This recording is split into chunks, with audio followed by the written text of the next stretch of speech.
Pak Ruki tapi kan melihat kan ada pansel sebenarnya sebelum-sebelum ini bagus-bagus namanya. Kemudian pimpinan KPK, saya mau mengutip apa yang dikatakan oleh Prof. Mahfud MD.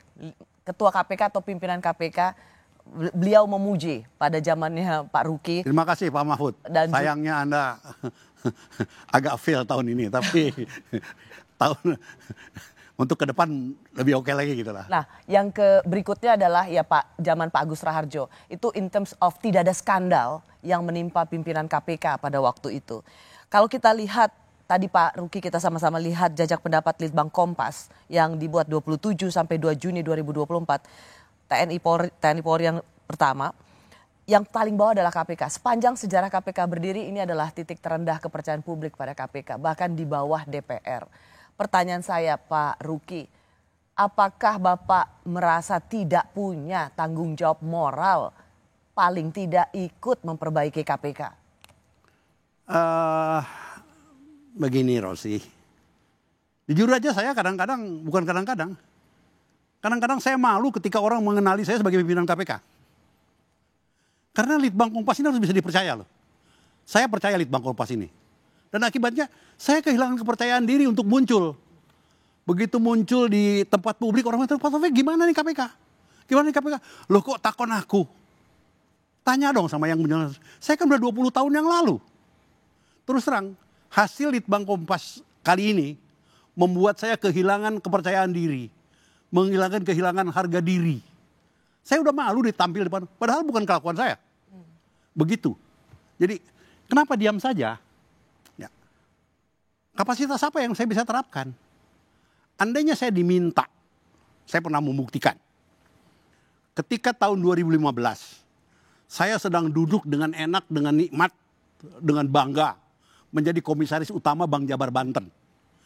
Tiba-tiba presiden memanggil, wakil presiden memanggil, Mas Taufik, bantu saya selesaikan urusan di KPK. Jawaban saya cuma satu, siap. Kenapa? Ini buat saya adalah sebuah country call. Yang kedua, KPK itu saya yang membantu membidaninya. Dia anak dari Republik ini. Tapi saya membantu kelahirannya. Nah ketika dia terpuruk, terjatuh, dan terlunta-lunta, nah saya sebagai orang yang dulu ikut membidaninya, terpanggil, saya tinggalkan semuanya itu.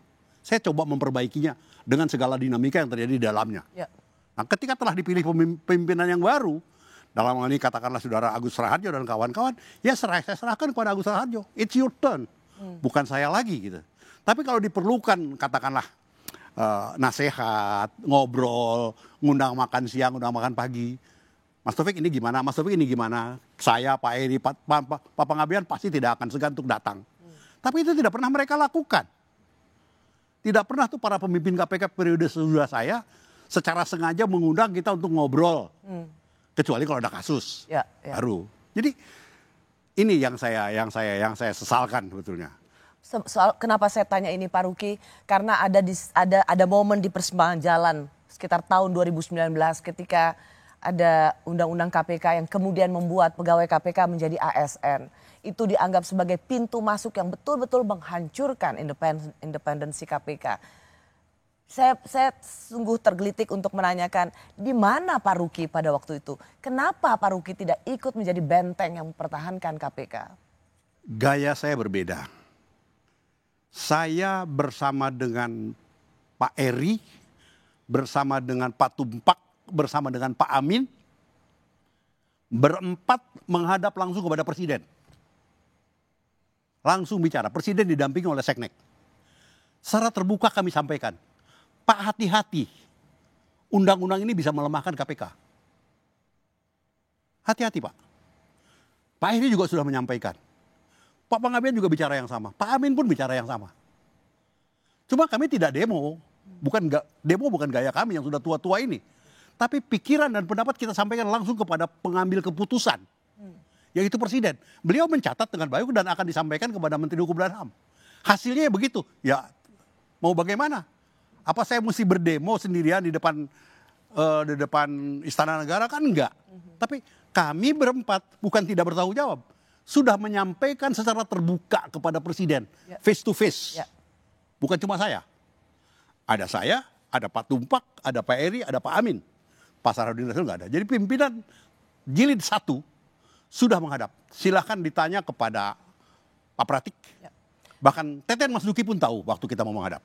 Pak Ruki sebagai ketua KPK yang pertama, Pak Ruki tadi mengatakan merasa juga jadi bidan untuk melahirkan KPK ini. Sayang pada KPK.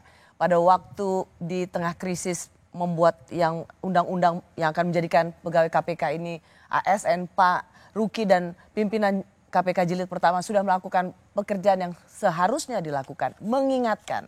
Tetapi bahwa fakta yang terjadi tidak seperti yang seharusnya.